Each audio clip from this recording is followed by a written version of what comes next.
We are back with the twinspires Racing Roundtable. I'm Ashley Anderson here with James Scully and Vance Hansen.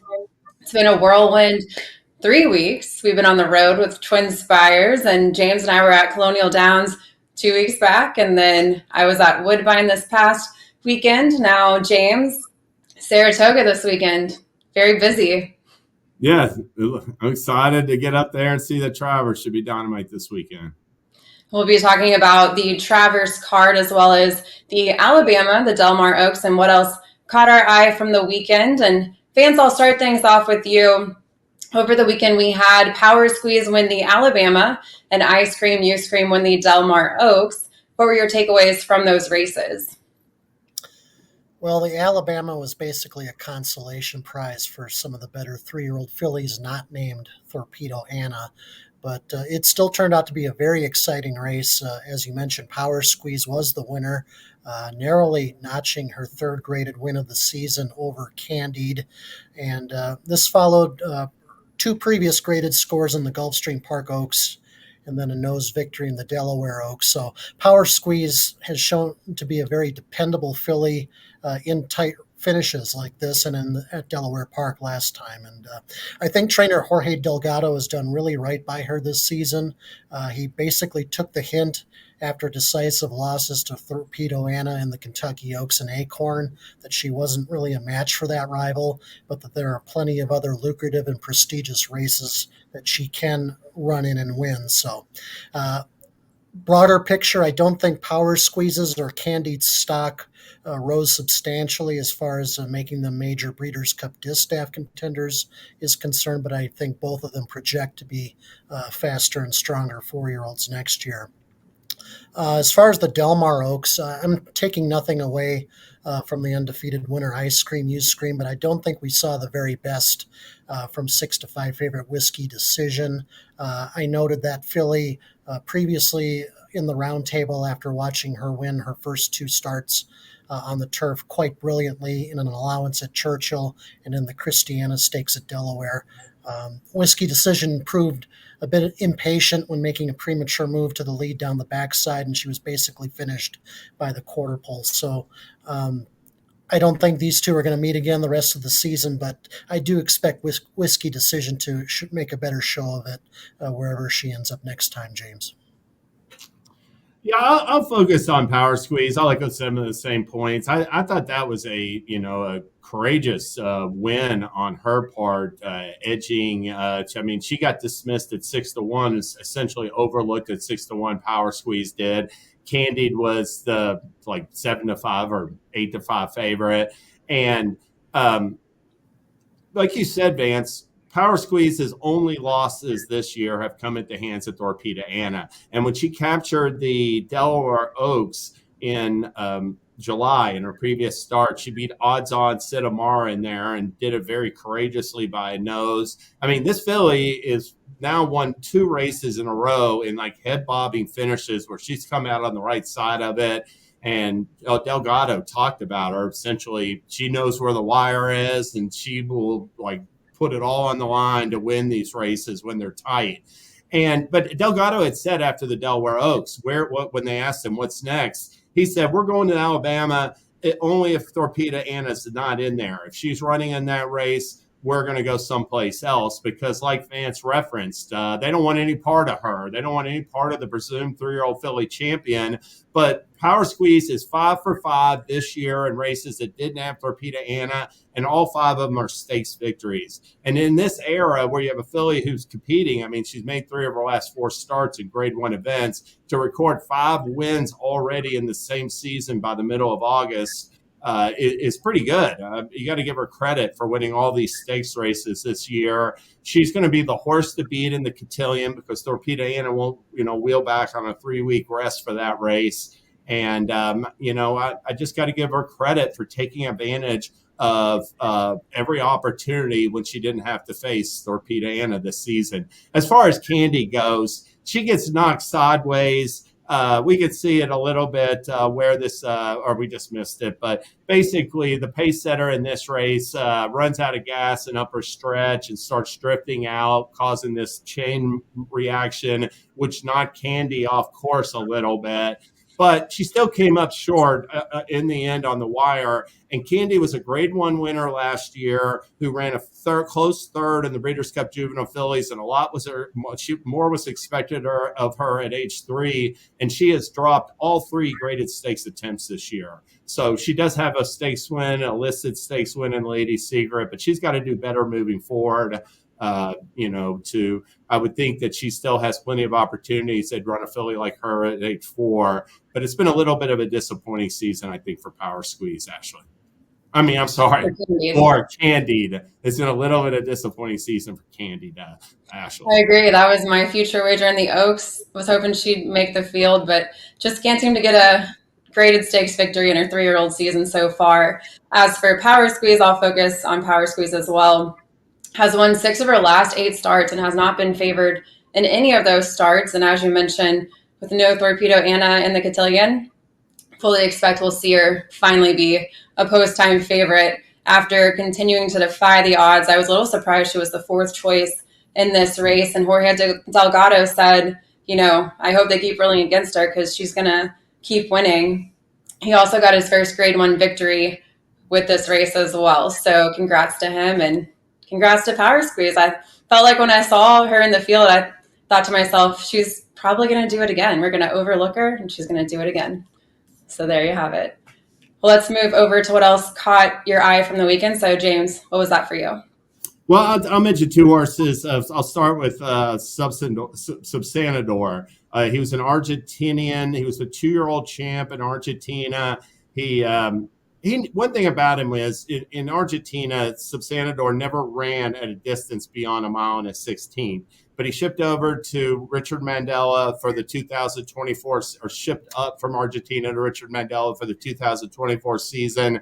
And his last 2 starts had come a mile and a quarter races. He finished 2nd in the Santa Anita Handicap and 4th in the Hollywood Gold Cup. And off of that Gold Cup effort, Mandela elected to cut him back in distance, and instead of racing him at Del Mar, either the San Diego earlier in the meet at a mile and a 16th, it either came up too early or he didn't want to run against the perhaps rivals in that race. He opted for this Islin. The Islin does award a $15,000 towards entry fees to the Breeders' Cup Dirt Mile, so there was an added bonus for going for that race. But I loved his effort. He took a huge step forward off of his first 3 starts for Mandela. He ran once over the winner before those last 2 I referenced. He basically, Il Miracola, who multiple Grade 3 winner, who was going to run in the Whitney and stretched out in favor of the Islin, had everything his own way on the front end on Saturday. And Subsanador launched this move off the far turn and rolled right by him and basically just kept him at bay to the wire to score by about 1.5 lengths. He got a 104 Bristnet speed rating. And I just thought, clearly established himself as a top contender, as a new player for this year's Breeders' Cup Dirt Mile at Del Mar. The other horse I'll mention is Citizen Bull. This is a 2-year-old colt who opened his racing career at Del Mar with a front-running win in a 5.5 furlong maiden special weight. He's by End of Mischief, a 2-time Kentucky Derby winning sire, and he's from the immediate female family of Horse of the Year favorite Trick, who there's definitely a good mix of speed and stamina in these bloodlines. One thing, Bob Baffert talked to Andrew Brown prior to Saturday's race, and Baffert had 2 in the field, and he thought that Citizen Bull might be a work away. I mean, he told Andrew Brown that, Citizen Bull could probably use another work, but this is the time to get races into these horses, and he would rather put a race into them instead of just keep working them. But he did expect his stablemate and perhaps others in that field to show more speed than Citizen Bull. Instead, Citizen Bull broke on the front end, showed high speed from the start, winning by a length. And I thought that was a really strong field where the top 4 finishers can all perhaps, go on and be good horses moving forward. Citizen Bull received a 92 Bristnet speed rating. That's an excellent number for a debuting 2-year-old and easily the top figure earned by any 2-year-old in North America last week. So that's one to watch out for moving forward, Vance. I'll bring up Concord Green, who's a 2-year-old first-time starter at Saratoga on Saturday for owner-breeder Stuart Janney and trainer Shug McGahee. And he produced an effective debut win, going 1.16 miles on the turf. He broke a bit slow, found himself nearly a dozen lengths off the pace down the backside. Finally, he kind of extricated himself from a ground-saving position in the stretch, gained some momentum, and as you see here, he responded to some coaxing from jockey Dylan Davis and then was handridden here in the final stages to win as a 13-1 long shot. The time was nothing special, 1:46 and change, but the track had received quite a bit of rain, obviously, in the past week, and all meet for that matter, so I won't put too much emphasis on that. As you might expect from a Janney homebred, Concord Green has some pedigree power to him. He's by Warfront, who stands at Claiborne Farm, where this horse presumably was raised. He's a half-brother to Transylvania winner Scarlet Sky, and his second dam produced another Grade 3 winner in My Impression. This female family has thrown graded stakes winners pretty much every generation. They include Grade 1 winner for Samurai, Remsen winner O Prado again, and the sprinting mare Sky Blue Pink. So this horse, McGahee was pretty high on him. I read some quotes after the race that he was very high on him all throughout his preparation for this debut. And McGahee mentioned that this horse is probably going to jump into stakes company for his next start. They're looking at the Pilgrim Stakes at Aqueduct or possibly the Bourbon Stakes at Keeneland. Both of those are major preps for the Breeders' Cup Juvenile Turf. So we'll see if Concord Green will live up to expectations going forward, Ashley. I have a maiden special weight race as well that was on my radar. As I mentioned, twinspires was at Woodbine this weekend, and on Saturday, weather did cancel races 6 through 13, but we were able to get 5 races sent off before the weather canceled everything else, which we will see the stakes races run on Friday now at Woodbine. But in race 4, we saw Gary Barber and Mark Casse pair up to go 1-2 in a 7-furlong maiden special weight, and the winner ready to battle is by Preakness winner War of Will, also earned by Barber and trained by Mark Casse. And with the win, War of Will recorded his 7th winner as a sire, and he moved up to 5th in the first crop sire rankings by Progeny Earnings.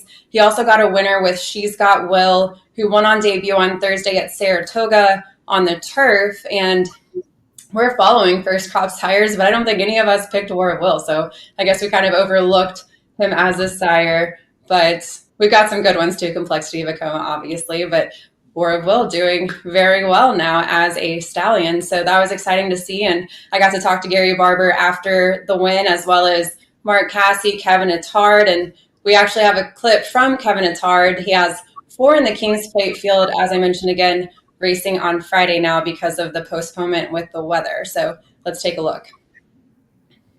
So you have 4 in the field, kind of a variety of run styles. How do you plan when you have 4 runners in a big race like this? It's hard, to be quite honest. You know, you want to let each individual kind of run its race. You know, we've got jockeys that we're very confident in, and they're going to have to make the decisions while they're out there. You have the lone filly in the field, have one with Moira. So first of all, talk about the feelings, the emotions when Moira set the stakes record in the King's Plate or the Queen's Plate at the time. Yeah, very exciting. You know, you still get to see kind of little clips of it now and then, and you know, a very special horse. Obviously, my first and only Queen's Plate, King's Plate win. We're hoping to add to that on Saturday, and it would obviously be thrilling to do it with any horse. You know, obviously we've been, you know, I mean, fortunate enough to have a filly win in record time. So Caitlin, her greatness, is doing well, and we're excited to see her in the starting gate. And congrats on the big win with Moira last week. So what would it mean to you to win the Breeders' Cup filly and mare turf? Yeah, that would be really exciting. Obviously a lifetime dream goal, and you know, she's doing really well. She seems to be kind of one of the best turf fillies in North America, and she's, you know, run twice this season and 2 big performances. So we're excited. We're hoping she stays healthy, and This year, the EB Taylor's kind of positioned a little earlier in the calendar, so it gives us a little bit more time heading into the Breeders' Cup, which I like. So I think she's going to be a little bit fresher this time around, going to California. Obviously, it being on the West Coast, you're hoping for firm turf, something that she likes. So we're hoping the weather gods play in our favor as well. And lastly, you beat Fev Rover in the race last week, and then there's 3 from Mark Cassia's barn in the King's Plate. Is there a little rivalry brewing here? Yeah, absolutely. Mark is the top dog here. He holds a good hand going into the King's Plate, and I would be lying to tell you that I'm not looking forward to beating him and winning. So we're going out there. We're going to give it our best. He holds a better hand right now, but we're hoping that one of our guys kind of really steps up and takes the top prize. Thank you so much, and best of luck this week. I appreciate it. We always need it. Thank you. All right, you heard it right there. And I'm still sticking with Caitlin, her greatness in my. Yeah, that was my pick. Great interview, by the way. You really got some good answers from Kevin.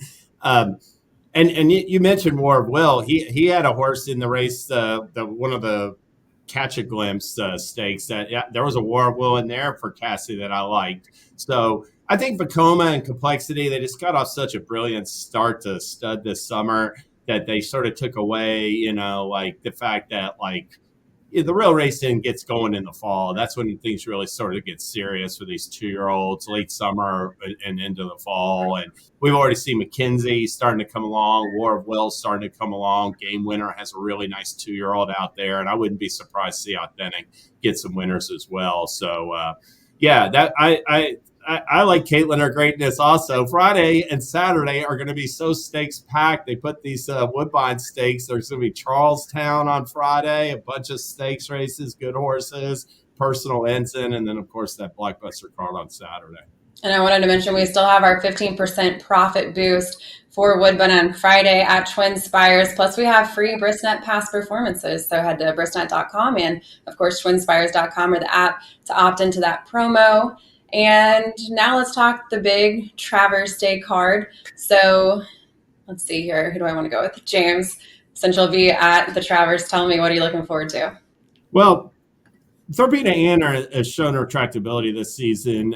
She raced up to close to the pace in 3 of her 4 starts, sat second or third before taking over and winning in dominant fashion. But when she was drawn inside the speed or towards the inside in the Kentucky Oaks, Brian Hernandez sees and Torpedo Anna sees the initiative from when the second the gates open, went right to the front, took them wire to wire, and drawing the rail post in the Travers. I think the strategy is going to be exactly the same.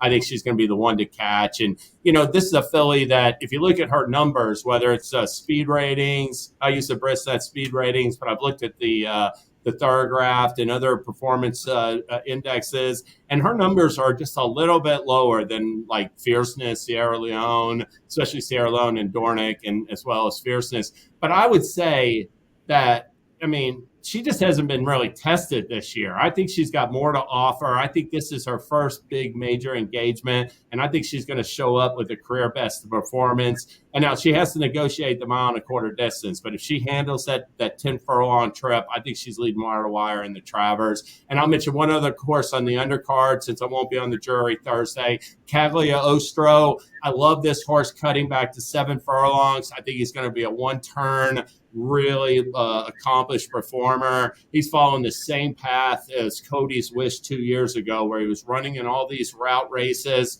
Then he wins the Hanshin at a one-turn mile and was super impressive, defeating 7 graded stakes winners Cagliostro last time. That was a really strong field at Churchill Downs that he beat, and he won it in dominant fashion. He's going to relish the 7 furlong distance, and I love him for Cherie DeVoe in the Forgo Stakes Saturday. Vance, what are you looking forward to?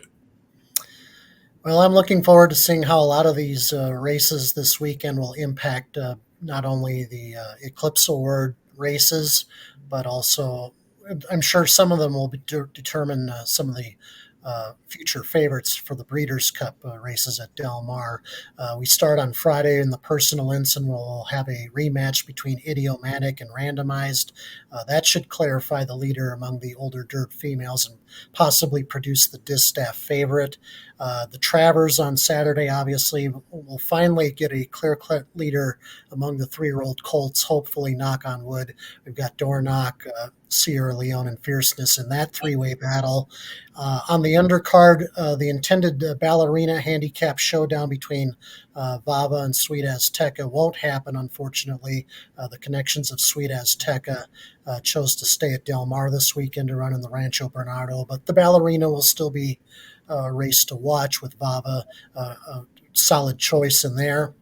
And finally, I would mention the Sword Dancers Stakes, 1.5 miles on the turf. It only got a field of 6, and Godolphin is likely to dominate that race. Measured time, multiple Group 1 winner comes off a powerful win, going 1 mile and 3/16 in the Manhattan at Saratoga. But he's 0 for 1, going 1.5 miles. Hasn't had many opportunities to try the distance, but his stablemate Silver Knot has, and he's evolved into perhaps America's best long-distance turf specialist this year. He enters the Sword Dancer with consecutive wins in the Elkhorn, the Man o' War, and Bowling Green. So, and both horses like to race fairly prominently, so it should be perhaps a 1-2 ding-dong battle over 12 furlongs between those two horses. So that's some of the things that I'm looking forward to on a big Travers Day weekend, Ashley. Sword Dancer is my big highlight for me. Silver Knot came here to the U.S. and was on a 7-loss streak, and then got the win in the Elkhorn against his stablemate, who was heavily favored, Bold Act, but Speed was definitely favored at Keeneland in the spring meet, and we saw Silver Knot get out front pretty early and got the win, then went on a 3-win streak. Now the favorite in this race, and I do think Measured Time is probably going to be difficult to beat here with William Buick aboard. We just saw him win with Nation's Pride at the Arlington Million. And I did want to mention real quickly too, I'm excited with Sierra Leone being the 4th choice on the morning line. I think with all that early speed, I'm looking for him to close late, finally bounce back and get a win. So I'm excited to bet him, because I think finally I'm going to get maybe even 5-1, at post time. So I'm looking forward to that. Even if he loses, Ashley, don't jump off him. You're going to be right eventually with Sierra Leone again. He's going to get there for you eventually. But I know. You might be right on Saturday. What about you, Vance? Do you have any leanings in the Travers? I don't at the moment, although I was looking at the race a little bit before we got on the air here, and there is a ton of speed in this race. And I'm confident that Sierra Leone is definitely going to get the fractions that he would need to close into this and win this over 1.25 miles. And it's going to be a much better distance for him than 1.125 miles was earlier in the season. But it's a very competitive race. I could see Fierceness running another bang-up race possibly, but he's a bit untested beyond 1.125 miles himself. So like I said, it should be an absolutely fascinating race. And Vance, you made a good point about that personal incident too. These races, if Torpedo Anna wins this Breeders' Cup Distaff, these races for older mares during this Fillies and Mares in the seasons are critically important. So it's important for Randomized and Idiomatic for whoever wins that race, because they got to deal with Adair Manor on the West Coast. She's in the same boat. If she keeps winning, it could come down to the voters if Torpedo Anna wins the race at Del Mar. Yeah, I mean, the distaff, if the top 3 or 4 fillies and mares all arrive in the distaff at Del Mar, it's going to be a bang-up race and one of the highlights of that weekend.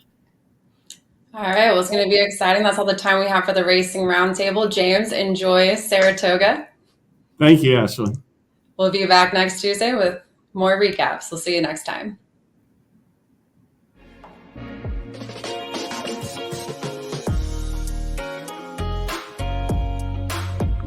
All right, see you guys.